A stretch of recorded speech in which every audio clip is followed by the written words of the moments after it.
আমাদের দেশে যেটা হচ্ছে যে আমানতকে নিয়ে আমাদের দেশে আমানত কারা রাখে?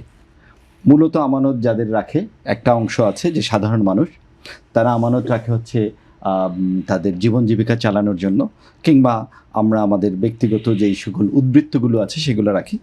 বাট আরেকটি অংশ আছে যারা কিনা আপনার ব্যবসায়িক প্রয়োজনে আমানত রাখতে হয়। তো সবটা মিলেই আমাদের আমানতের যেই কাঠামোটা, এই কাঠামোটা তৈরি হয়েছে। ওদের স্বপ্ন পূরণে পাশে থাকতে পেরে আমরা গর্বিত।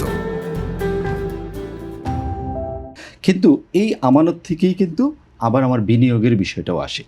সুতরাং আমরা যদি আমানতের জায়গাটায় অসুস্থ প্রতিযোগিতায়, যে কোনো অসুস্থ প্রতিযোগিতায় আসলে খারাপ। আপনি দেখেন, আমি ওই দিন একটা ব্যাংকের ব্যালেন্স শিট দেখছিলাম যে তার আগের বছরের তুলনায় 9 মাসে ইন্টারেস্ট দিয়েছে হচ্ছে গিয়ে প্রায় 1200 কোটি টাকা। একটা ব্যাংক এক্সট্রা ইন্টারেস্ট, মানে আগের বছরের তুলনায় অতিরিক্ত। তো একটা ব্যাংক 1200 কোটি টাকা যদি অতিরিক্ত ইন্টারেস্ট দিয়ে থাকে, তাহলে সে ব্যাংকটা আসলে প্রফিট করবে কোত্থেকে? এবং এই 1200 কোটি টাকা সে কোথা থেকে আদায় করবে? এই যে আমার এসএমইদের হাত থেকে আদায় করবে। তাহলে এসএমই উদ্যোক্তা কীভাবে বাঁচবে? সবটা মিলে আসলে আমাদেরকে হলিস্টিকলি দেখতে হবে। যখন আমরা একসময় দেখেছিলাম আমাদের ইন্টারেস্ট রেট 3% 4%-এ নেমে আসছিল, হুইচ ইজ এক্সট্রিমলি বেড। আবার যখন আমরা দেখি যে ইন্টারেস্ট রেট 10-12%-এ চলে যায়, সেইটাও আসলে ইকোনমির জন্য খারাপ। আমাদেরকে এইটার একটা সামঞ্জস্য, একটা মিডল পয়েন্টে আসতে হবে, যেখানে কল রেট আপনি দেখেন যে গত 6-7 বছরে কল রেট অলমোস্ট ডাবল হয়ে গিয়েছে। কল মানি রেট কেন এত ডাবল হয়ে যাবে? কি ঘটনা ঘটেছে?